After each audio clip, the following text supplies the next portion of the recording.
Nang makaharap ng grupo ng mga ngalakal kung saan kabilang si Irene ang mga tulisan, hindi nila akalain na ang kanilang usapan na sila ay palagpasin ng mga tulisan ng walang problema ay hindi nila tatapirin. Sa sandaling iyon, ang namumuno sa mga mangangalakal ay kinabahan dahil baka hindi sila makadaan ng ligtas, gayunpaman, sinubukan pa rin niyang kumbansihin si Kajal na padaanin sila kapalit ang pera. Ngunit hindi pumayag si Kajal sa kanilang alok dahil simula ngayon, ang gusto niyang mangyari ay iwan ng mga mangangalakal ang kanilang mga gamit ng walang angal. Habang si Ruro ay naguguluhan dahil ang sinabi ni Kobharo sa kanila ay makakadaan sila ng walang problema, nakatitig naman si Irene kay Kajal na para bang mayroon siyang napansin na hindi alam ng iba.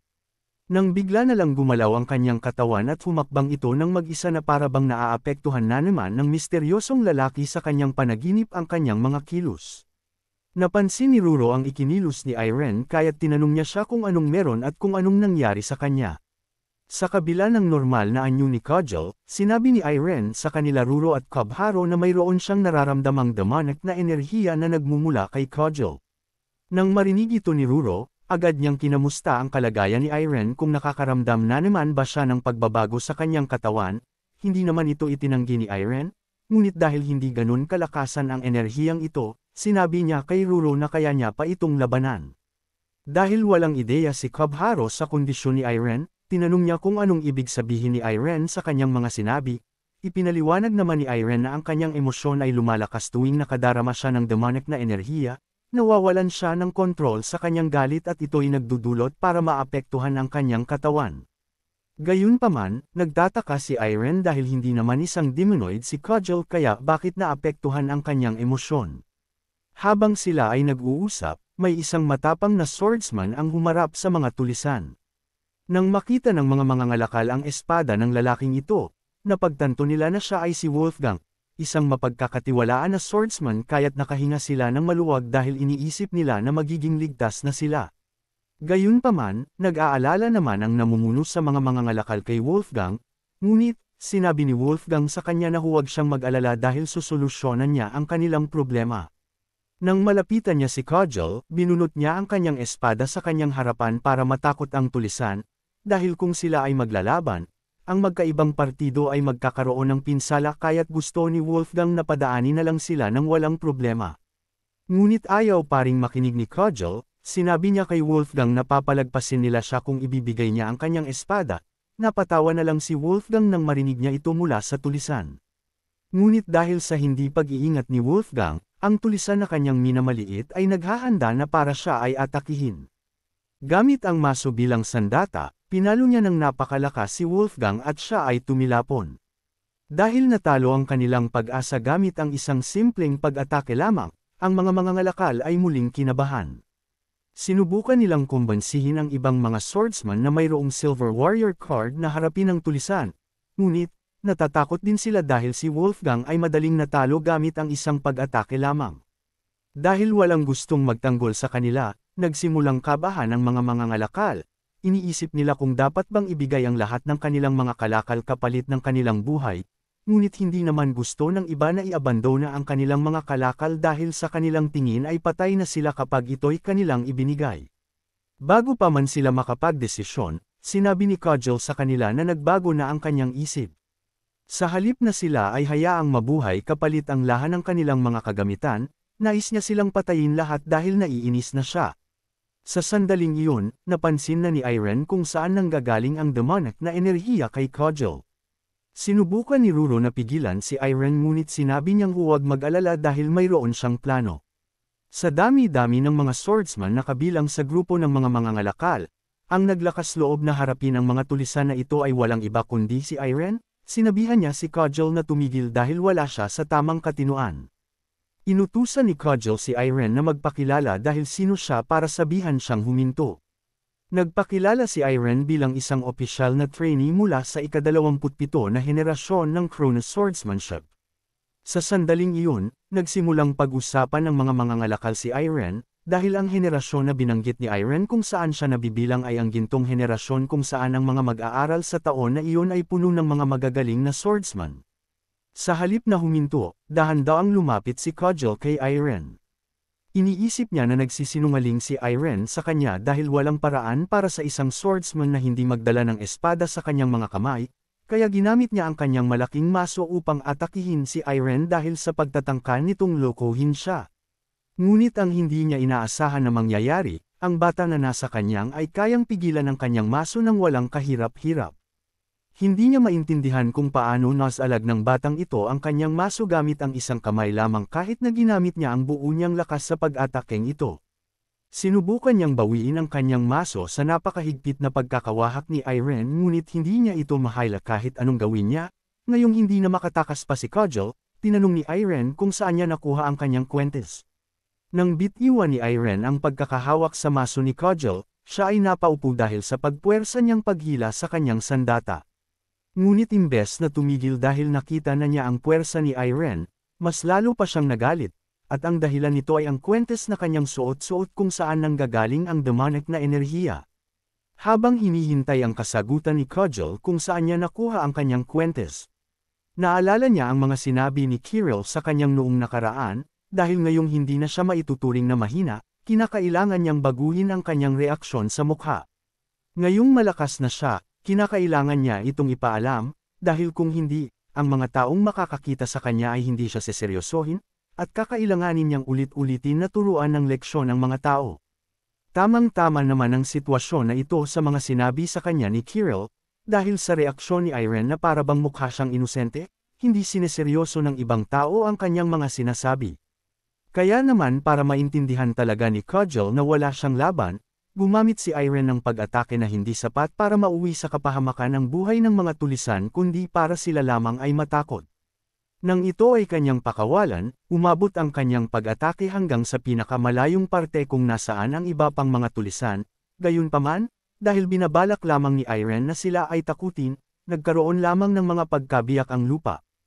At ang pinuno ng mga tulisan na si Kujal ay tumigil na sa kanyang panlalaban, at nagmakaawa siya kay Irene na wag siyang papatayin. Sa sobra niyang takot, lumapit lang si Irene ngunit siya ay napapikit na ng mata at muli siyang nagmakaawa. Ngunit ang dahilan ng paglapit ni Irene kay Kujal ay dahil gusto niyang kunin ang kwentes sa kanya. Mukhang tama naman iniisip ni Irene, mayroon ngang demonic na enerhiya na nagmumula sa kwentes, mahina man ito kumpara sa mga demonoid ngunit mayroon pa rin siyang nararamdaman na demonic na enerhiya galing dito. Bumalik na sa katinuan si Kujal matapos niyang matanggal ang kwentes niyang suot, kaya't dumating si Irene sa conclusion na ang dahilan ng mga ikan-ikilos ni Kujal ay dahil sa kwentes. Tinanong ni Irene si Kujal kung saan niya ito nakuha, ngunit dahil sa aura na inilalabas ni Irene, ang tulisan ay walang nagawa kundi sagutin ang kanyang katanungan. Ngunit para kay Kujal, hindi niya maalala kung kailan niya eksaktong nakuha ang kwentes na ito dahil parabang ang memorya sa kanyang isipan ay napakalabo. Nagalit naman ang mga mangangalakal, hindi sila naniniwala sa mga sinasabi ni Kujal lalong-lalo na dahil galit na galit sila sa pagtatangka niya sa kanilang buhay kanina. Ngunit para kay Irene, siya ay naniniwala sa lahat ng mga sinasabi sa kanya ni Kujal na hindi niya maalala kung saan niya nakuha ang kwentes. Laking pasasalamat naman ni Kujal sa pagiging pagkamaintindihin ni Irene. Gayunpaman, sinabi ni Irene na kukunin niya ang kwentes at sila ay papayagan na ni Kujal na dumaan ng walang problema. Makalipas ang mga pangyayaring iyon, masayang-masaya ang mga mangangalakal dahil sila ay nakadaan ng ligtas dahil kay Irene. Dahil ang lahat ng ito ay dahil sa kanya, bago sila umalis, nagpasalamat sila kay Irene, at kung mayroon man siyang kailangan, handa silang tulungan siya sa abot ng kanilang makakaya. Matapos nilang mamaalam sa kanilang tagapagligtas, umalis na sila at pinagpatuloy ang kanilang biyahe. Sinabi ni Ruru na sana hindi nila hinayaan ng ganun-ganon na lang ang mga tulisan ng walang parusa, ngunit para kay Irene, okay lang yun dahil nakuha naman nila ang kwentes kaya't wala ng problema. Sinabi naman ni Ruru na pag-uulitin pa nila ang kanilang mga ginawa, handa siyang galpihin sila. Matapos pag-usapan ang mga tulisan kanina, sinabi ni Irene na mukhang kinakailangan na niya ulit na mag-ensayo sa paggamit ng espada. Dahil sa araw na ito, nadama ni Irene na kung hindi sapat ang kanyang lakas upang talunin si Kujal, maaaring napunta sa panganib ang mga tao. At habang siya ay lumalakas bilang isang swordsman, mas darami pa ang kanyang mga pagpipilian na gawin tuwing siya ay mapupunta sa ganitong sitwasyong sa hinaharap, kahit si Kobharo ay sumang-ayon kay Irene sa kanyang sinabi. Tutal nag-uusap na rin sila tungkol sa mga espada, tinanong ni Irene kung marami bang kilalang mga swordsman sa Derinko. Ayon sa mga narinig ni Kobharo, marami sa mga swordsman sa lugar na iyon ay nagduedwelo laban sa isa't isa para manalo ng espada na gawa ng isang mahusay na panday, kaya't iniisip ni Kobharo na ito ay magiging magandang pagkakataon para kay Irene. Matapos malaman kung anong klaseng lugar ang Derinko, nagsimula nang maging excited si Irene sa mga bagay na maaaring makita niya sa lugar na iyon. Samantala, ang hindi alam ni Irene, ang apoy sa kanyang puso ay nagsimulang lumakas palalo dahil sa kanyang pagnanais na makahanap ng bagay na makakatulong sa kanya na maging mas malakas. Bagaman maaaring hindi napansin ni Ruro at Irene ito, para sa isang elementalist tulad ni Kobharo, nakita niya ito sa kanyang sariling mga mata. Bago magsimula ang kanyang pagsasanay, kinuha ni Irene ang kwintas mula sa kanyang bag. Binabalak niya itong sirain bago pa man niya makalimutan na mayroong demonic na enerhiyang nanggagaling sa bagay na ito, ngunit bago pa man niya ito masira, pinigilan siya ni Kobharo. Sinabi niya kay Irene na hindi niya maaaring sirain ang mga bagay na tulad nito ng walang kabuluhan, at dahil mayroon silang isang bag na maaaring maglaman ng ganitong uri ng item, itinago ni Kobharo ito sa loob ng bag upang solusyonan na lang ito sa susunod. Bago pa man makapagsimula si Irene sa kanyang pagsasanay, muli siyang naabala. Ngunit sa pagkakataong ito, biglang dumating si Anya, nagpakita siya ng interes sa espada na hawak ni Irene, kaya't inalok niya si Irene kung gusto niya bang ipagpalit ang kanyang espada sa kanyang kayamanan. Lumapit si Anya kay Irene na may pakay na makipagpalitan, nais niyang makuha ang espada ni Irene kapalit ng kanyang kayamanan upang maibigay ito sa kanyang captain bilang regalo. Nalilito si Irene kung sino ang captain ni Anya at kung anong ibig sabihin niya sa kanyang kayamanan. Gayunpaman, tinanggihan ni Irene ang alok ni Anya dahil ang kanyang espada ay labis na mahalaga para sa kanya at siya lamang ang nakakagamit nito. Mas lalo pang naguluhan si Irene nang sabihin ni Anya sa kanya na kaya niyang gamitin ang espada. Sa sandaling iyon, lumapit naman si Ruro para tignan kung ano ang pinag-uusapan ng dalawa. Ngayong nandito na ang kasama ni Irene, sinabi ni Anya sa kanila na maghintay ng ilang sandali dahil ilalabas niya ang kanyang kayamanan para makita nila. Mula sa kawalan, bigla na lang sumulpot ang napakalaking baboy na gawa sa ginto. Sa sandaling iyon, nang makuha ni Anya ang gintong baboy, nakaramdam si Irene ng napakalakas na enerhiya ng mystic arts na nanggagaling dito. Dahil ang gintong baboy ay napakalaki at makinang, hindi mapigil ang mangganyo ni Ruro dito. Sinabi ni Anya sa kanila na ito ang lahat ng pera na pinaghirapan niyang ipunan sa loob ng isang taon. Sinubukan niyang kumbansihin si Irene na ipagpalit ang kanyang espada sa gintong baboy, ngunit matigas ang loob ni Irene na hindi ipagpalit ang kanyang espada sa kayamanan ni Anya. Ngunit hindi sumuko si Anya, sinabi niya kay Irene na baka magbago ang isip niya pagkatapos gamitin ang pera na kanyang nakuha sa araw na ito. Kumuha siya ng barya sa kanyang bag at ito ay kanyang nilagay sa gintong baboy na kanyang kayamanan. Sa sandaling iyon, ang gintong baboy ay mas lalo pang lumaki dahil sa mystic arts na kapangyarihan ni Anya. Nakumbinsi naman ang mga kasama ni Irene na sina Ruro at Kobharo dahil sa pagkamangha. Sinabihan nila si Irene na tanggapin ang kayamanang ito kapalit ng kanyang espada. Gayunpaman, hindi pa rin pumayag si Irene at kanyang pinagsabihan sina Ruro at Kobharo na tumigil na. Humingi siya ng paumanhin kay Anya dahil hindi talaga siya papayag na ibigay ang kanyang espada kapalit ng kayamanan ni Anya kahit na anumang mangyari. Ngunit sa halip na sumuko, sinabi ni Anya kay Irene na babalik siya mamaya. Gagawin niya ang lahat para kumita ng mas maraming pera habang sila ay naglalakbay patungong Derinko dahil baka ito ay makapagbago ng isip ni Irene sa susunod nilang pagkikita. Natuwa naman sila Kobharo at Ruro dahil napaka-interesado ng batang iyon. Bago sila makarating sa Derinko, tumuloy muna sila sa isang popahan dahil inabutan na sila ng gabi. Ngunit bago pa man makapagpahinga si Irene sa kanyang silid, tinawag siya ni Kobharo na lumapit dahil mayroon siyang sasabihin sa kanya. Itinuro ni Kobharo ang kanyang kasamang lalaki, at sinabing mayroong impormasyon ang lalaking ito tungkol sa Derinko na kinakailangang malaman ni Irene.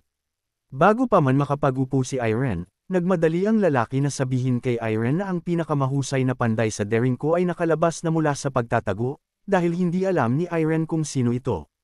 Sinabi ng lalaki kay Irene na ang pangalan ng dwarf na iyon ay tinatawag na Vulcanus, at ang mga espada na kanyang ginagawa ay napaka-impresibo na maraming swordsman sa buong kontinente ang nagnanais na makakuha ng isa. Ang mga espada na nagagawa ng dwarf na iyon na itinuturing niyang espesyal ay nilalagyan niya ng mga numero. At ang mga espada na iyon ay tinatawag na mga numeradong espada. Sa 100 espada na ginawa ni Vulcanus, 9 lamang ang matatawag na numeradong espada. At para makakuha si Irene ng numeradong espada, sinabi ng lalaki na kailangan niyang tandaan ang dalawang importanteng bagay, sa pamamagitan ng pagiging isang swordsmaster o kaya naman isang tao na magiging swordsmaster sa hinaharap, ito ang mga taong nakakakuha ng mga numeradong espada mula kay Vulcanus. Nalilito si Irene, dahil kung ito ang mga kondisyon para makakuha ng isang numeradong espada, mahirap para sa sinuman na makakuha ng isa. Gaano pa man kahirap at hindi ka panipaniwala ang kondisyon na ito, sinabi ng lalaki sa kanya na 10 taon na ang nakakaraan, 3 normal na swordsman ang nakakuha ng numeradong espada, at sa paglipas ng ilang taon, ang 3 ito na tumanggap ng mga numeradong espada ay naging mga ganap na swordsmaster. Hindi lamang iyon dahil mayroon pang kahangahangang balita ang lalaki para sa kanila. Sa loob lamang ng 2 araw, sinabi niya kay Irene na bubuksan nila ang isang paligsahan sa Daringco upang hanapin ang may-ari ng ika-10 numeradong espada. Pati na ang mga taong nakarinig nito ay nagsimulang lumapit sa lalaki na nagkukwento, tinanong nila siya kung paano gagana ang paligsahan, ngunit sa kasamaang palad, hindi sigurado ang lalaki sa mga detalye. Pati si Irene ay naintriga sa paligsahan na gaganapin at ang premyo na ibibigay. Sigurado siyang madaming malalakas na mga swordsman ang dadayo at magtitipon sa Daringco, kaya naman binabalak niya ding dumalo para sa oportunidad na matuto. Ngunit nang marinig ng mga tao na sasali si Irene sa paligsahan, agad silang nakaramdam ng lungkot dahil walang paraan para matalo nila si Irene na tumalo kay Cudgel na nahirapan silang talunin. Matapos marinig ang balitang ito, sinabi ni Irene na siya ay babalik na sa kanyang silid para magpahinga. Sinubukan naman siyang pigilan ni Cubharo dahil mayroon pang mga kawili-wiling mga bagay na hindi niya pa naririnig.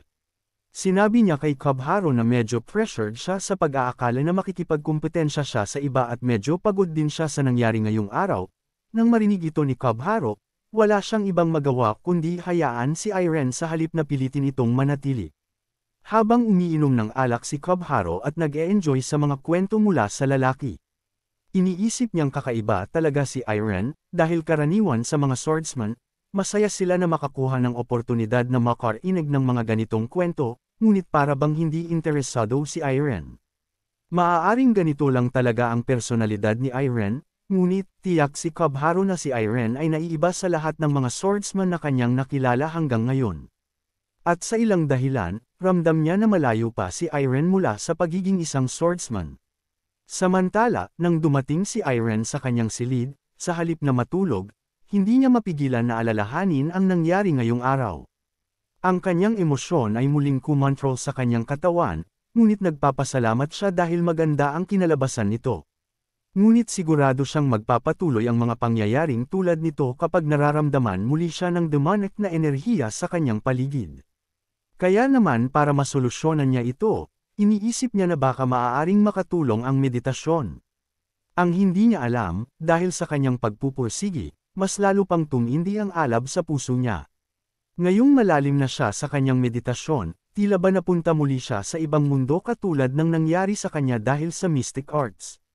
At sa mundo kung saan siya napunta, hinarap niya ang bakal sa kanyang puso na kanyang pinuproblema dahil naaapektuhan nito ang kanyang mga kagustuhan tuwing mayroong siyang nararamdaman na demonic na enerhiya. Sa sumunod na araw, sa wakas dumating na rin sila Irene at ang kanyang mga kasama sa syudad ng Daringco.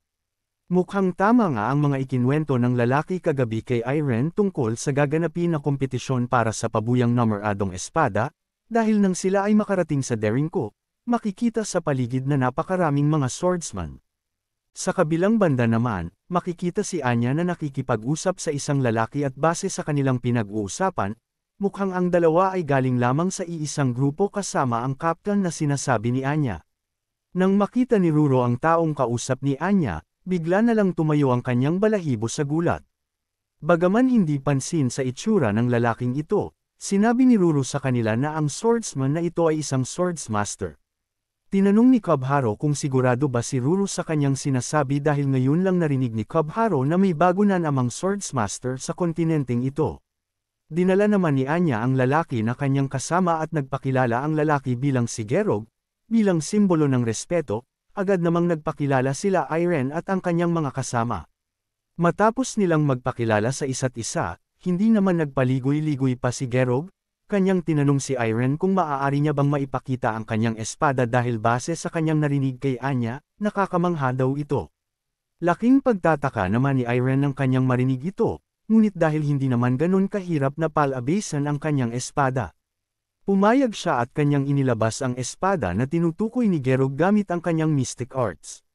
Sa sandaling makita ito ni Gerog, iniisip niya na napaka-interesting nito dahil hindi lamang espada ang kanyang nakikita dahil base sa refleksyon sa kanyang mga mata, tila ba nakikita niya din ang misteryosong lalaki sa panaginip ni Irene. Sa sandaling iyon, dahil sa tingin ni Gerog, nakaramdam si Irene ng isang kakaibang bagay ngunit hindi niya ito malaman kung ano. Humingi siya ng paumanhin kay Irene dahil sa biglaang hiling na ito, ngunit ngayong nakita na niya ang espada ni Irene, naiintindihan na niya kung bakit gusto itong ipalit ni Anya para sa kanyang kayamanan. Ngunit pinagsabihan pa rin ni Gerog si Anya dahil pagiging mapilit niya na palitan ang espada ni Irene kapalit ng pera. Nagmistulang bata si Anya na napag-alitan ng matanda dahil sa kanyang nagawang mali. Matapos humingi ng paumanhin ni Gerog kila Irene, nagpaalam na silang dalawa sa grupo nila Irene dahil aalis na sila. Matapos makipagkilala nila Gerog sa grupo ni Irene, iniisip nila ni Cubharo na mukhang tama nga ang sinabi ni Ruru sa kanila na ang lalaking iyon ay isang Swordsmaster base lamang sa naramdaman nila kanina. Matapos makita kung gaano kalakas si Gerog, nagkaroon ng interes sina Cubharo at Irene sa taong tinatawag ni Anya na Captain, sapagkat nagawang magkaroon ng tauhan ng taong iyon ng tulad ni Anya na isang mystic at tulad ni Gerog na isang Swordsmaster. Samantala, sa kabilang banda naman, nagkaroon ng kaguluhan dahil ang mga tao ay nagulat dahil hindi nila inaasahan na tama nga ang mga narinig nila na may darating na isang tanyag na swordsman sa Daringko. At ang mga taong kanilang pinag-uusapan ay walang iba kundi ang kambal na swordsman, si Charlotte at Victor. Dahil sa ingay, tinanong ni Irene si Cubharo kung totoo nga ang sinasabi ng mga tao kung sikat nga ang kambal. Sinabi niya na ang kambal ay isang kilalang duo. At base sa narinig niya sa iba, ang kambal na swordsman ay may kakayahang manalo laban sa isang swordsmaster ng magkasama. Nagbabala siya kay Irene na mag-ingat, sapagkat kung sasali ang kambal, sa palagay ni Cubharo mahihirapan si Irene na manalo sa kompetisyon. Kung sasali din si Gerog, iniisip ni Irene na magiging magandang oportunidad ito para sa kanya, binabalak ito ni Irene na gawing isang learning experience at gagawin niya ang kanyang makakaya para matuto. Hindi na matiis ni Cubharo ang pananaw ni Irene sa pagiging isang swordsman. Kaya't binigyan niya muli ng payo si Irene, sinabi niya na importante para sa isang swordsman na makaharap ng isang malakas na kalaban para mas lalo pang maasa ang kanilang abilidad sa pamamagitan ng pakikipaglaban sa mga ito. Gayunpaman, dapat hindi harapin ni Irene ang mga kalabang ito na umaasa na matuto sa kanila. Dahil noong nilabanan ni Kun si Ian sa isang duelo, ang nasa isip ni Kun sa mga sandaling iyon ay ang manalo sa kanilang laban. Naniniwala si Cubharo na narating ni Kun ang pagiging isang swordsmaster katulad ni Ian dahil sa kanyang pagpupursigi na balang araw matalo si Ian sa laban. Kaya naman sinabihan niya si Irene na tuwing siya ay makikipaglaban, bilang isang swordsman, ang intensyon niya dapat ay manalo hindi lang matuto. Matapos pakinggan ang payo ni Cubharo sa kanya, hindi alam ni Irene ang kanyang sasabihin, kaya naman nang mapansin ito ni Cubharo. Agad siyang humingi ng tawad dahil mukhang masyado siyang naging malupit sa kanyang nasabi. Sinabi naman ni Irene na huwag siyang mag-alala dahil okay lang ito. At isa pa, nagpapasalamat siya kay Cubharo, dahil sa kanyang sinabi, naiintindihan na ni Irene ang kanyang mga pagkukulang. Ngunit tila ba ang aksyon ni Irene ay taliwas sa kanyang sinabi dahil sinabi niya kila Cubharo na mauuna na siya sa kanilang bahay panuluyan dahil gusto niyang pag-isipan ng mabuti ang payo sa kanya ni Cubharo. Mas lalo pang nag-guilty si Cubharo dahil mukhang nasaktan niya si Irene sa kanyang nasabi. Nang makarating si Irene sa kanyang silid, hindi niya mapigil ang maalala ang mga sinabi sa kanya ni Cubharo, dahil ang kagustuhang manalo ay ni isang beses hindi niya naisip. Nang siya ay nasa paaralan ng Krona Swordsmanship, Ang lahat ng kanyang atensyon ay nakatuon kung paano maging katulad ng lalaki sa kanyang panaginip. Gayunpaman, ang kanyang kaibigan na sina Brett at Judith ay ginamit ang kanilang mga espada para talunin at mapagtagumpayan ang kanilang mga kalaban. Ang pagnanais na pinagsama ng matibay na diwa at malakas na fighting spirit ang pinakapuring anyo ng pagnanais na mayroon ng swordsman. Matapos niyang maalala ang mga ito, nauunawaan na ni Irene kung bakit siya binigyan ni Kobharo ng payo. Sinubukan niyang umisip ng mga sandali kung saan naramdaman niya ang pagnanais na tinutukoy ni Kobharo.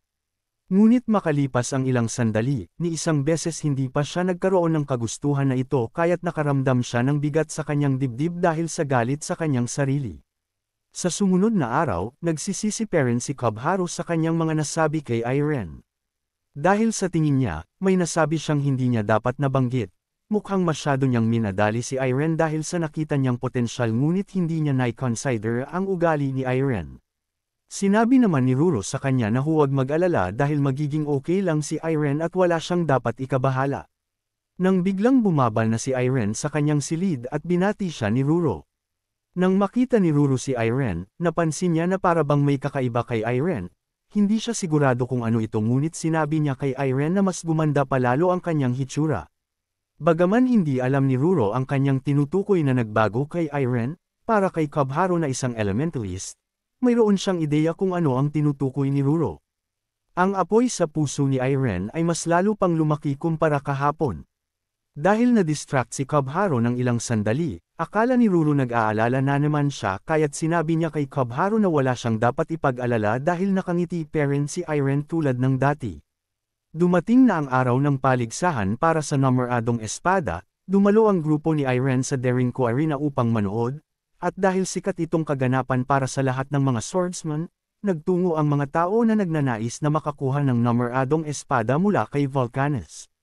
Sari-saring mga tao ang nandito, ngunit sa dami ng mga swordsman na dumalo, ang taong dapat bantayan ay ang double blade na si Crucio. At pati na rin si Randall na tinatawag bilang one strike. Matapos makita ni Kobharo ang mga lalahok sa paligsahan, iniisip niya na mukhang hindi na sigurado kung sino ang mananalo. Makalipas ang ilang sandali na paghihintay, dumating na ang tao na kanilang pinakahihintay. Sa wakas dumating na si Volcanes para ipahayag ang mga detalye ng paligsahan, ngunit hindi lang siya ang dumating, dahil sa kanyang likuran, dumating din sina Pablo at Buonson. Gamit ang megaphone sa kanyang kamay upang palakasin ang ingay ng kanyang boses, ipinaalam niya ang mga patakaran para sa paligsahan. Ang dalawang challengers na may tiwala sa kanilang kakayahan ay kailangang magtagpo sa entablado at maglaban. Kapag natapos ang laban, mananatili ang panalo sa entablado at aalis ang talo. Kung magpas siya ang panalo na huminto, maglalaban ang dalawang bagong manlalaban sa entablado, at ang prosesong ito ay magpapatuloy. Nang marinig ito ng mga tao, naguluhan sila kung paano pagpapasyahan ni Volcanes kung sino ang makakakuha ng Namoradong Espada. Ngunit ang hindi nila alam, ang layunin ng paligsahang ito ay hindi upang humanap ng kampyon, kundi upang hanapin ang isang taong magbibigay kay Volcanes ng isang pakpak ng inspirasyon upang makalikha siya ng ika-10 Namoradong Espada.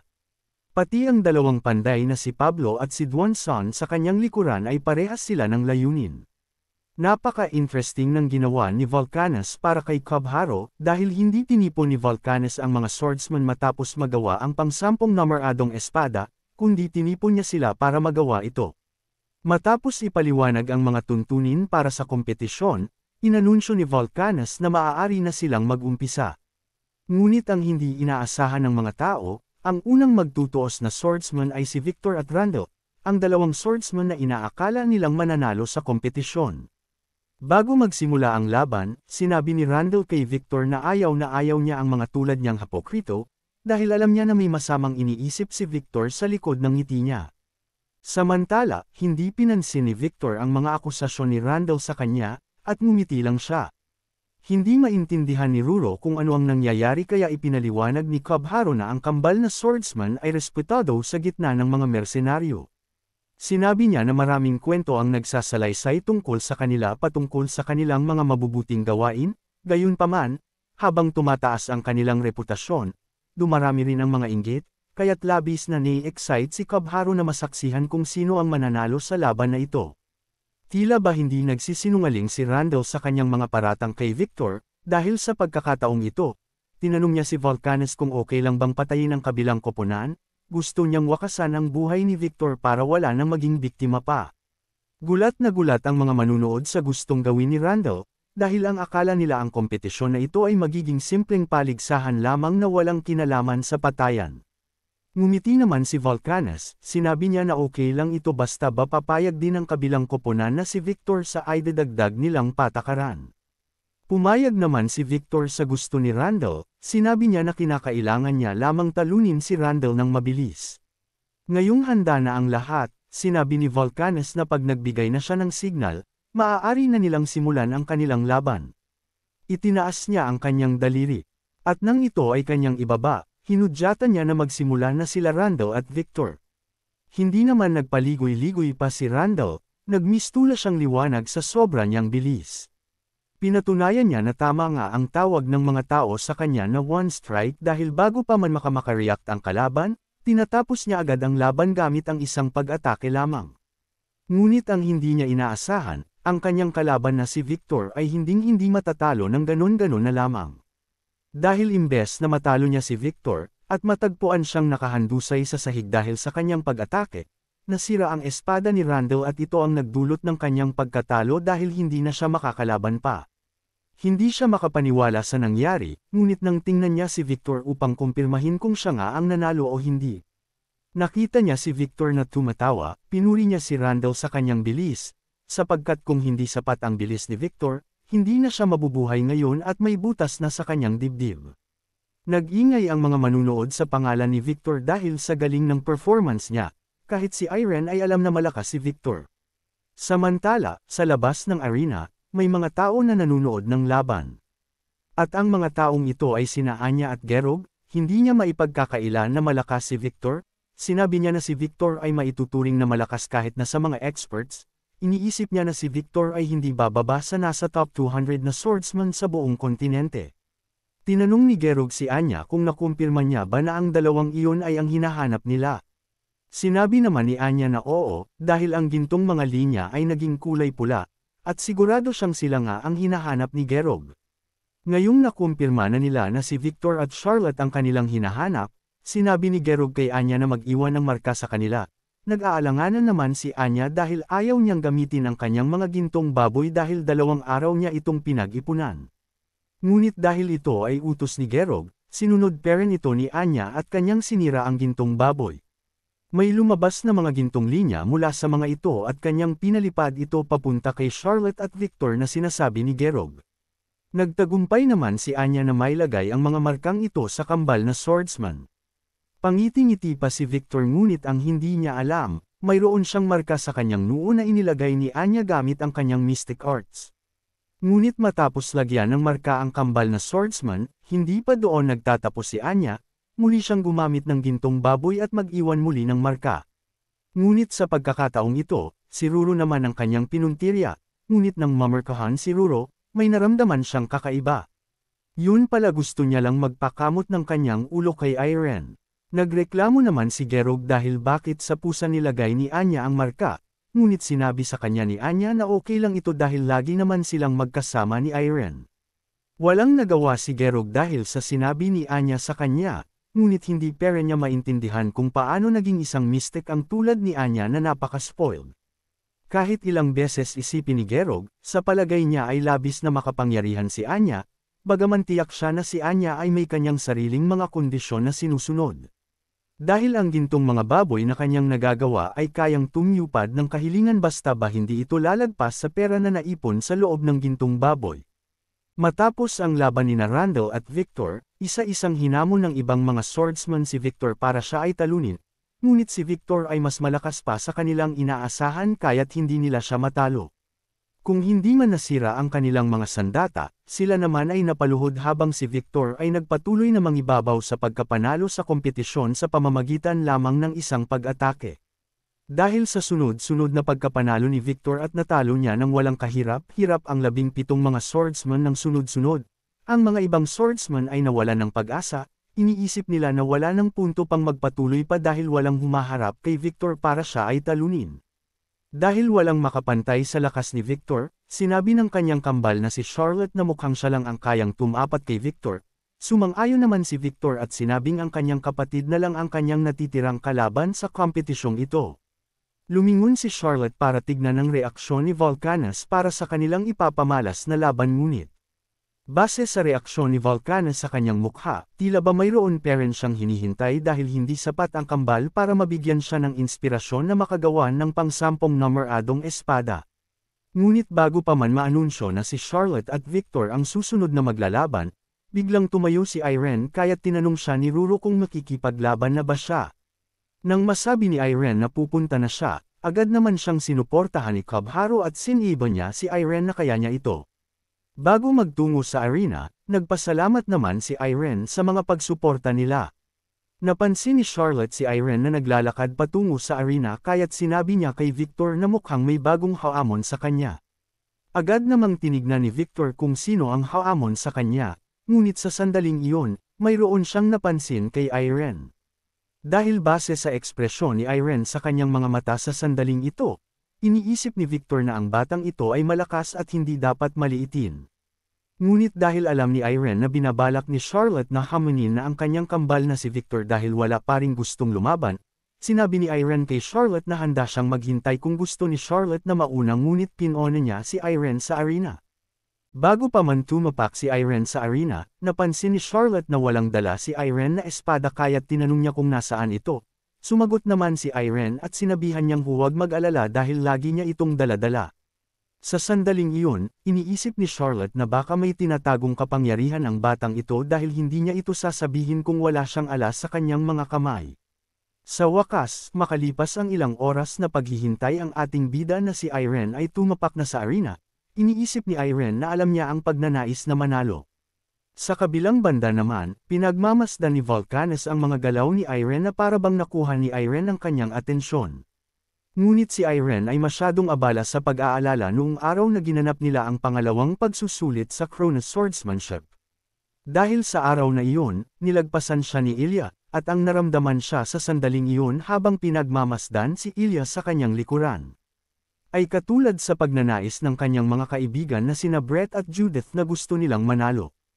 Habang papalapit na ng papalapit si Irene para makalaban si Victor, sinubukan niyang alalahanin ang naramdaman niya sa araw na iyon. At nang mapansin ito ni Charlotte, siya ay napangiti dahil ang ekspresyon ni Irene sa kanyang mga mukha sa sandaling ito ay tila ba determinado siyang manalo kahit na sino pa man ang kanyang makalaban. Sa halip na lumaban na iniisip na maaaring magandang pagkakataon ito para matuto, iniisip ni Irene na gusto niyang lumaban dahil tulad ng totoong mga swordsman, gusto niyang manalo kahit na sino pa man ang kanyang makaharap na kalaban. Dahil sa pagnanais na ito, nalagpasan na ni Irene ang kanyang kinakailangan para mas lalo pang lumiyab ang apoy sa kanyang puso. Napansin naman ito ni Volcanes, pati ang dalawa pang panday na kanyang kasama na sina Pablo at Buansan ay napatayo sa kanilang kinauupuan. Bago pa man magsimula ang laban ni Victor at Irene, mabilis na umaksyon sina Volcanes para sabihin silang tumigil. Laking pagtataka ni Victor kung bakit dali-daling tumatakbo si Volcanes papunta sa kanila, ngunit ang hindi niya alam, si Volcanes ay nakapagdesisyon na kung kanino niya ibibigay ang pang-10 na numeradong espada. Hinawakan niya ng napakahigpit ang mga kamay ni Irene, at inanunsyo niya sa lahat ng manunood na si Irene ang magiging tagapagmay-ari ng pang-10 numeradong espada. Dali-dali namang pumunta si Charlotte para tanungin si Volcanes para magpaliwanag kung anong ibig sabihin niya. Dahil hindi nila maintindihan kung paano niya napagdesisyonan na ang bata na iyon ang makakakuha ng espada kahit na hindi pa niya nakikita ang kakayahan ni Irene. Pati ang mga manunood ay sang-ayon sa mga sinabi ni Charlotte, ipinagsisigawan nila na hindi ito patas dahil ni isang beses hindi pa nakipaglaban ang batang makakakuha ng numeradong espada. Hindi naman nagpasindek si Volcanes sa galit ng mga manunood. Muli niyang ipinaalala sa kanila na ang kompetisyon na ito ay hindi para mahanap ang pinakamalakas na swordsman kundi para humanap ng swordsman na makakapagbigay sa kanya ng inspirasyon. Gayunpaman, hindi lang si Volcanes ang nabigyan ng inspirasyon, dahil pati sina Pablo at Buansan, ang pinili nilang gawan ng gamit ay walang iba kundi si Irene. Ngayong nakapagdesisyon na rin ang mga kasama ni Volcanes na kapwa niya panday, Inanunsyo niya na dito na nagtatapos ang kompetisyon at inanyayahan niya si Irene ang nanalo ng pang-10 numerong espada na sumama sa kanya. Makikita sa mga mukha ng dalawang kambal na dismayado sila sa mga nangyari ngunit dahil wala silang magagawa pa at ito ang desisyon ni Volcanes. Pumayag na lang sila, binati naman nila si Irene. Alam ni Charlotte na kakaiba si Irene base sa kanyang mga nakita kanina ngunit hindi niya inaasahan na siya na pala ang magiging tagapag-may-ari ng pang-10 numeradong espada. Sa hindi kalayuan, kung nasaan ang mga manunood ng paligsahang ito. Nakaupo si Randall na para bang mayroon siyang ideya kung anong mangyayari. Matapos tawagin ni Volcanes ang nanalo para sa pang-10 numeradong espada, inutusan nila si Irene na ipakita ang kanyang mga kasanayan at magdagdag ng lakas sa kanyang mga atake. Pagkatapos makita kung ano talaga ang kaya ni Irene at kung paano niya hawakan ang kanyang espada, sinabihan nila si Irene na bumalik at ibaba ang espada na hawak niya. Habang tinitingnan ng tatlong panday ang espada ni Irene, tila ba sila ay nalilito, sapagkat ni isang beses, hindi pa sila nakakita ng ganitong uri ng bakal, kahit nagawa ito sa mystic arts. Hindi sila makapaniwala sa tibay nito, kahit na ang martilyo ni Volcanes ay hindi makapag-iwan ng marka dito kahit ilang beses niya pa itong tamaan, kaya't nagtataka siya kung paano nagkaroon ng mga marka ang espada na ito. Hindi inaasahan ni Cubharo na dapat naroon ang swordsman para sa buong proseso ng paglikha ng espada, sapagkat hindi pa siya nakarinig ng ganitong pamamaraan. Hindi din inaasahan ni Irene na kailangan niyang ipakita sa kanila kung paano niya ginagamit ang kanyang espada. Gayunpaman, imbes na masiyahan si Irene dahil siya ang napili na magiging tagapag-may-ari ng pang-10 numeradong espada, hindi niya mapigil ang magduda dahil baka siya ay pinili dahil naramdaman ng tatlong panday ang misteryosong lalaki sa kanya. Hind naman ito itinanggi ni Cubharo dahil mayroon pa ring chance na ito ang nakita ng mga panday. Ngunit sinabi niya kay Irene na huwag masyadong mag-alala tungkol dito, dahil sa tingin niya, natutugunan na ni Irene ang bagay na ito ngayon. May tiwala si Cubharo na balang araw, magagawa ni Irene na tunawin ang bakal na sa kanyang puso gamit ang nag-aalab na apoy sa loob niya. Nang mapansin ni Cubharo na para bang nag-aalala parent si Irene kahit na anong sabihin niya. Naisipan niya na umaksyon para gumaan ang loob ni Irene, sinabi niya na hindi siya papayag na sumama ang loob ni Irene matapos niyang matawag para sa espada na hindi niya kailangan, kaya naman kinakailangan nilang sulitin ang pagkakataong ito. Mabilis na naglakad si Cubharo para komprontahin ang tatlong panday, bago pa man makaalis. Humirit naman si Ruro at sinabihan si Cubharo na pati siya isama sa gagawan ng espada. Gulat na gulat si Volcanes sa kagustuhan ni Cubharo na mangyari, dahil ang gusto ni Cubharong mangyari, sila ay mabigyan ng bagong espada at ito ay maging libre. Ngunit hindi pa dito nagtatapos ang mga kondisyon ni Cubharo. Gusto niyang gawan nila si Ruro ng espada at bigyan ng bagong armor si Irene habang pinapanood ang lahat ng prosesong ito. Sumigaw naman si Volcanes at kanyang tinanggihan ito dahil nakakatawa ang kondisyon ni Cubharo at walang tatanggap nito kahit na saan pa man sila magpunta. Ngunit ang hindi alam ni Volcanes, nababasa ni Cubharo kung bakit gusto ng tatlong panday na gamitin si Irene, at yun ay dahil gusto nilang mag-improve ang kanilang mga kinakalawang na mga abilidad. Pati sina Pablo at Duanzon ay hindi nakaligtas, dahil sa ilang taon na paglalakbay ni Cubharo sa kontinente, alam niyang matagal ng panahon simula nang makagawa sila ng mga espada kaya't ayaw nilang palampasin ang pagkakataon na ito. At dahil sa napakaswerteng pagkikita, nakita nila si Irene, ang batang nagsindi sa kanilang mga inspirasyon sa pamamagitan lamang ng pagtingin sa kanya, at dahil hindi nila pwedeng palagpasin ang gintong oportunidad na ito, napagdesisyonan ng tatlong panday na gamitin si Irene. Tinanong ni Volcanes kung sino ba si Cubharo para sabihin ito, dahil ang tao na kanilang pinili ay wala namang reklamo ni isa. Proud na sinabi ni Cubharo sa mga panday na siya ang pinakamagaling na guide sa buong lupa. Walang nagawa ang mga panday kaya't pinagbigyan nila ang mga kondisyon ni Cubharo. Masaya naman sina Irene at Ruro sa mga kagamitan nilang natanggap dahil ang mga armor na ito ay mas magaan kumpara sa dati niyang gamit. Sa gabing iyon, hindi pinalagpas ng mga panday ang oras para simulan ang kanilang paggawa sa espada ni Irene. Dahil sa kondisyon na ibinigay ni Cubharo na hayaan ng mga panday si Irene na panuurin ang buong proseso sa paggawa ng numeradong espada. Pinagmasdan ni Irene kung paano hinahandle ng mga panday ang apoy at metal. Nakita niya kung paano nila tunawin ang napakatigas na bakal at halmin ito sa kanilang ninanais.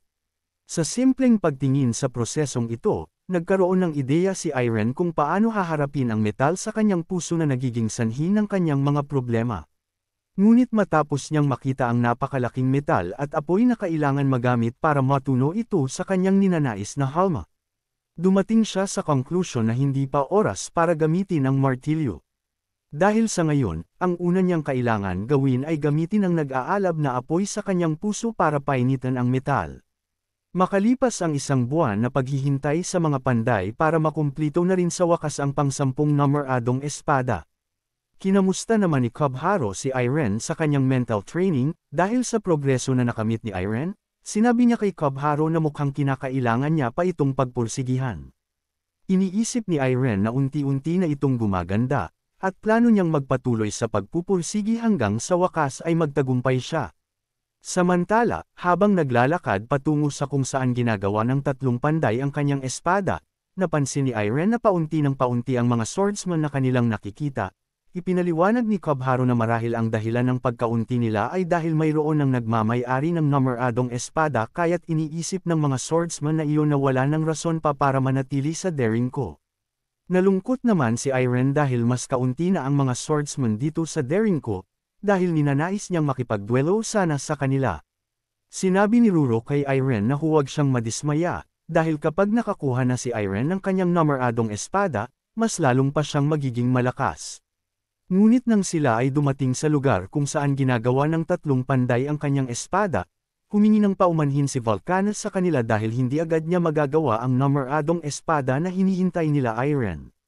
Ngunit nang makita ni Vulcanus ang galit sa mukha ni Cubharo, sinubukan niya siyang pakalmain. Sinabi niya na kila Irene na bigyan siya ng 1 taon at gagawa siya pinakadakilang espada. Ito ay ang kanyang magiging masterpiece at ipinapangako niya kay Irene na magiging mas maganda ito kumpara sa espada niya ngayon. Ayaw namang pumayag ni Cubharo, ngunit wala siyang nagawa dahil si Irene mismo na tatanggap ng numeradong espada ay handang pumayag sa sinabi ni Vulcanus. Sinubukan ni Cubharo na baguhin ang isip ni Irene dahil baka gumagawa-gawa lang rason si Vulcanus para makalusot, ngunit para kay Irene, hindi naman ito ang kanyang layunin sa pagpunta sa daring ko, at isa pa, nakakuha na rin naman sila ng mga bagong armor. Walang nagawa si Cubharo kaya't pumayag na lang din siya, dahil aabutin ng 1 taon bago magawa ang bagong espada ni Irene, nagpaalam na sila kay Vulcanus. Ngayong wala na silang gagawin pa sa daring ko, sinabi ni Cubharo ang mga karatig na syudad na maaari nilang puntahan. Habang pinapakinggan ni Irene si Cubharo, siya ay napapangiti dahil natutugunan ng maayos ni Cubharo ang kanyang trabaho bilang gabay nila sa paglalakbay. Habang masaya na nag-uusap sina Cubharo at Irene, tila ba mayroong napansin si Ruro sa paligid nila dahil sa matalas niyang pang-amoy. At nang makumpirma niya kung ano ang amoy na ito, biglang tumayo ang kanyang balahibo at sinabihan niya sina Irene at Cubharo na tumigil sa paglalakad. Dahil sa direksyon kung saan sila patungo, mayroong naamoy si Ruro na dugo. Gulat naman si Cubharo sa kanyang nakita. Hindi niya akalain na kung saan sinasabi ni Ruro na may amoy dugo ay biglang lilito sina Victor at Charlotte na para bang may masamang binabalak. Nagtataka siya kung anong ginagawa ni na Victor at Charlotte dito at bakit sila duguan. Ngunit ang mga dugo sa katawan ni na Victor at Charlotte ay hindi galing sa kanila, kundi kay Randall at sa iba pang mga magnanakaw na kanilang pinaslang. Dahil sa magandang reputasyon ng kambal na sina Victor at Charlotte, hindi alam ni Cubharo kung paniniwalaan niya ang kanyang nakikita. Tinanong niya kung sina Charlotte at Victor ba ang may gawa nito. Hindi naman itinanggi ni na Charlotte at Victor ang kanilang ginawa. At kanilang inihagis ang ulo ni Randall sa sahig na para bang wala silang mga puso. Galit na galit si Cubharo dahil paano nagawa ng kambal na ito na pumatay ng tao ng ganun lang kadali nang hindi nakokonsensya. Ngumiti sina Victor at Charlotte dahil para sa kanila, walang masama sa kanilang ginawa dahil ang kanilang mga pinaslang ay mga magnanakaw. Sinabi nila na madamang tao ang tina-target si Irene dahil siya ang nanalo at ang makakatanggap ng pang-10 numeradong espada. Gayunpaman, dahil nahirapan sina Charlotte at Victor para ipagtanggol sina Irene, ang gusto nilang maging kabayaran ay ang pang-10 numeradong espada na natanggap ni Irene. Ngunit dahil sa mga mukha ni na Charlotte at Victor, hindi naniniwala sina Ruro sa kanilang mga sinasabi na pinagtanggol lamang sila, sinabi ni Ruru sa kanila na hindi nila ito maibibigay dahil pa nila ito nakukuha at dahil hindi pa ito tapos na magawa. Mapilit naman si Victor, ang akala niya, itinatago lamang nila Irene ang espada gamit ang mystic arts na natunghayan nila noon na mangyari. Tinanong ni Cubharo kung anong mali sa kanilang pag-iisip, dahil handa silang sirain ang kanilang mga buhay kapalit lamang ng espada, at kung sasaktan sila nila Charlotte at Victor, ituturing silang mga kriminal sa buong kontinente. Hindi naman nag-aalala si Charlotte, dahil ang kanilang reputasyon bilang mga swordsman ay napakaganda, kaya't sila ang kakampihan ng mga tao kahit na anumang mangyari. At isa pa, ang planong gawin ni na Charlotte at Victor para hindi sila mapagbintangan, binabalak nilang gumawa ng kwento na kung saan mayroong mga magnanakaw na umatake sa grupo nila Irene dahil sa espada niya, at ang dalawang kambal na sina Charlotte at Victor na napadaan sa mga pangyayaring ito ay sinubukang iligtas ang batang swordsman ngunit sila ay nahuli na. Hindi makapaniwala si Cubharo sa kanyang naririnig, dahil ang mga sabi-sabi na kanyang narinig tungkol sa kambal na swordsman na ito ay napakalayo sa kanyang inaasahan. Sa kabilang banda naman, natahimik na lang si Irene, gayunpaman, mayroon siyang katanungan para sa dalawang kambal. Marami siyang narinig tungkol kila Charlotte at Victor habang sila ay naglalakbay papunta sa Derinko, mga kwento na kung saan nakakuha ang kambal ng respeto mula sa napakaraming mga swordsman dahil sa kanilang napakagaling na swordsmanship at mga magagandang gawain sa napakaraming taon. Kaya naman hindi niya maintindihan kung bakit handa silang itapon ang lahat ng ito para lamang sa isang espada, binalaan niya sila na kung hindi nila ito sasagutin ng maayos, hinding-hindi ibibigay ni Irene ang espada na hinahanap nila kahit na ikamete niya pa ito. Nag-isip ng mabuti si Victor. Inisip niya kung ano ba talaga ang kanilang rason kung bakit handa silang isakripisyo ang lahat para lamang sa espada na tinutukoy ni Irene. At ang kanilang rason ay walang iba kundi dahil mas importante ang namaradong espada kumpara sa lahat ng kanilang mga nagawang maganda at kung ano-ano pa.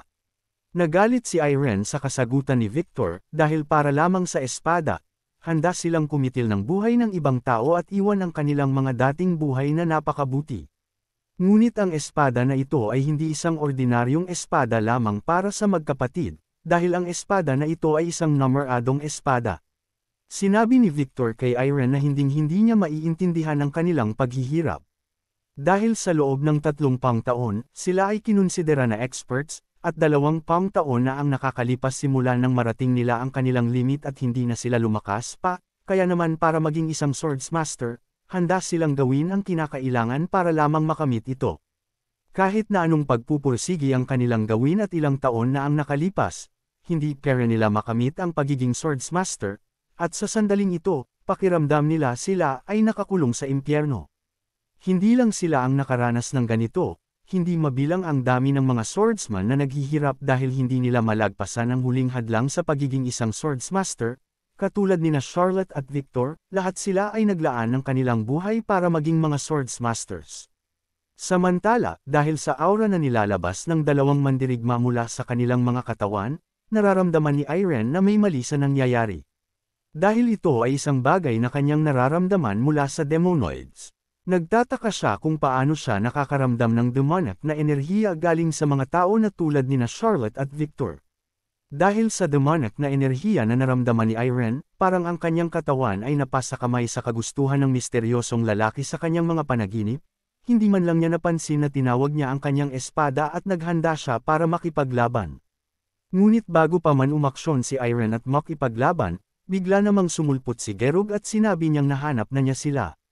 Sinabi niya kay Anya na maghanda na para sa kanilang plano. Agad namang pumayag si Anya, gamit ang kanyang mystic arts. Makikita na ang inihahanda ni Anya ay hindi may kukumpara sa dati dahil sa dami ng gintong baboy na kanyang ginamit.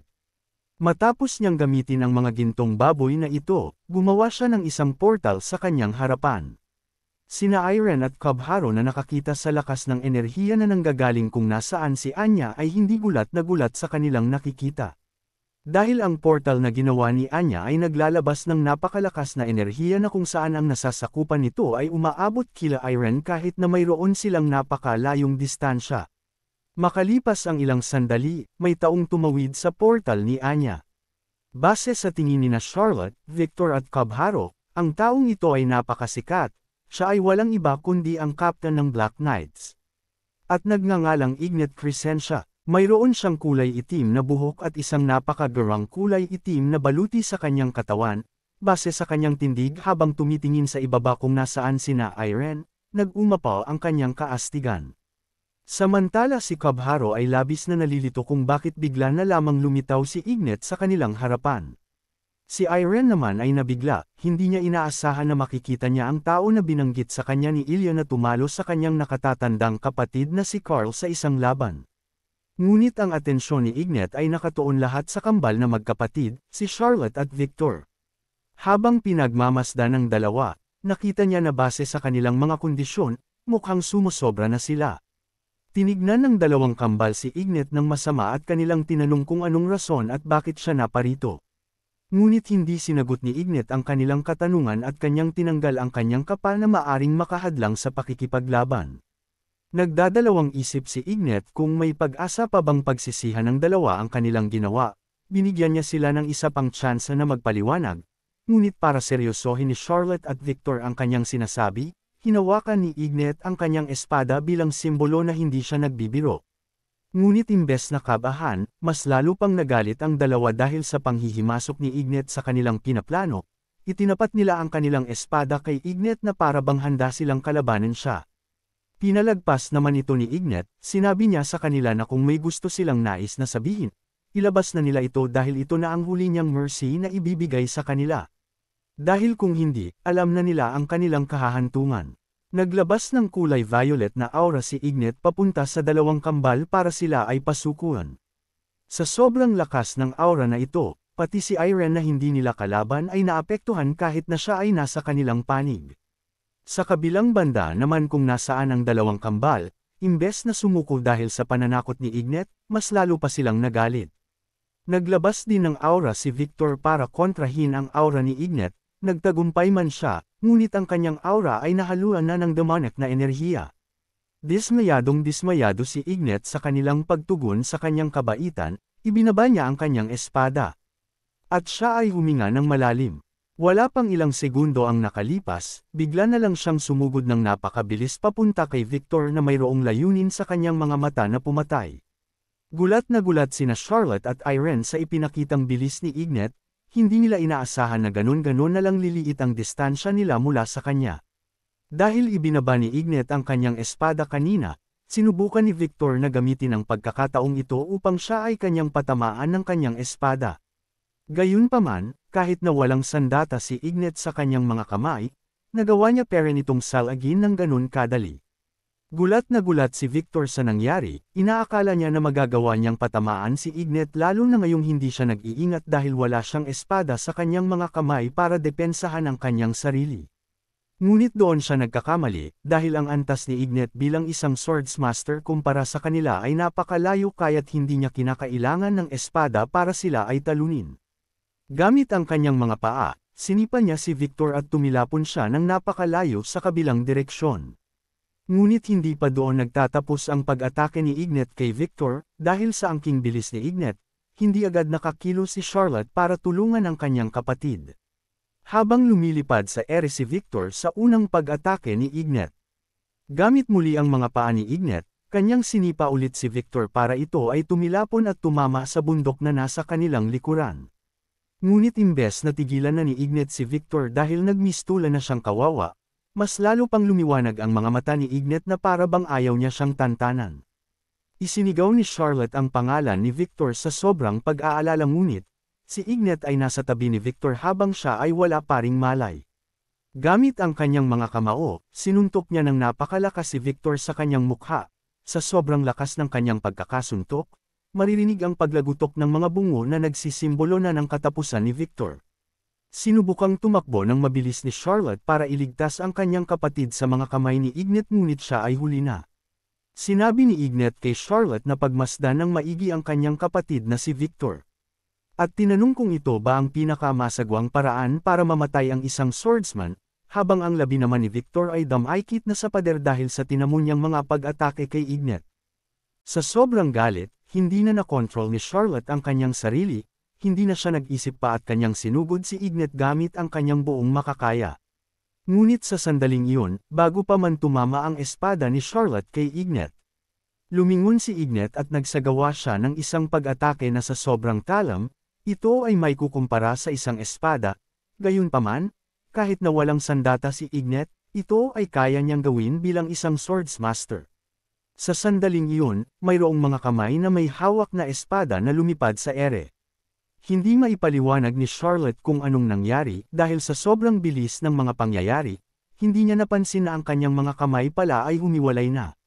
Habang hindi pa rin mapagtugma-tugma ni Charlotte kung ano ang nangyari sa sandaling iyon, si Ignet ay nasa kanyang likuran na pala. Iniisip ni Ignet na isa itong kahihiyan dahil paano naging ganito ang kinahinatnan ng dalawang swordsman. Gayunpaman, huli na ang lahat para kina Charlotte at Victor, kaya't sinabi ni Ignet sa kanila na oras na para sila ay tapusin, itinaas niya ang kanyang binti para magsagawa ng huling pag-atake na tatapos sa kanilang buhay.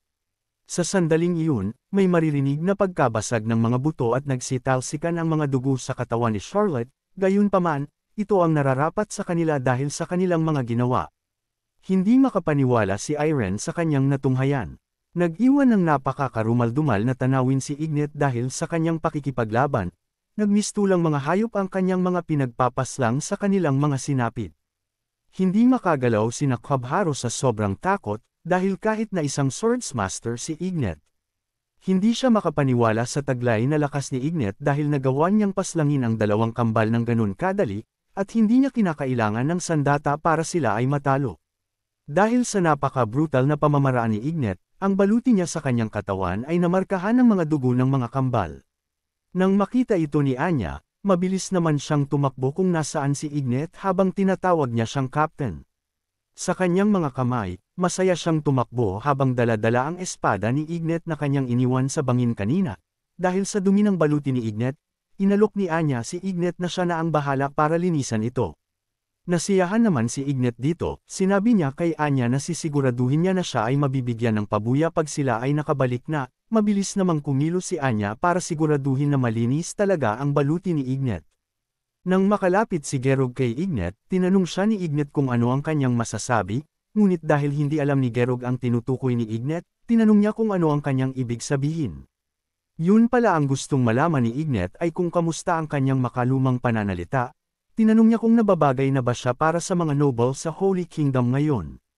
Bago pa man makasagot si Gerog sa katanungan ni Ignet, bigla namang sumingit si Irene. Tinanong niya kung paano nagkaroon ng ganoong conviction si Ignet sa pagpaslang ng ibang tao. Ito ay natanong ni Irene dahil gusto niya talagang malaman ang rason, dahil nitong nakaraang buwan. Ito ang pinuproblema ni Irene hanggang ngayon lalong-lalo na dahil hindi pa siya nakakapatay ng ibang tao. Samantala, sina Kabharo at Ruro ay natahimik habang pinagmamasdan kung ano ang susunod na mangyayari. Ipinagpatuloy ni Irene ang kanyang pagpapaliwanag, sinabi niya na ang pagpatay ng kapwa-tao ay isang bagay na kung saan ayaw gawin ng ibang tao, kaya naman curious si Irene kung paano ito nagagawa ni Ignet nang walang bahid ng pag-aalinlangan. Dahil para kay Irene, hinding-hindi niya ito kayang gawin, tinitigan niya si Ignet habang hinihintay ang kanyang kasagutan. Tinignan ng mabuti ni Ignet si Irene at kanyang tinawag ang pangalan niya habang siya ay papalapit ng papalapit kay Irene.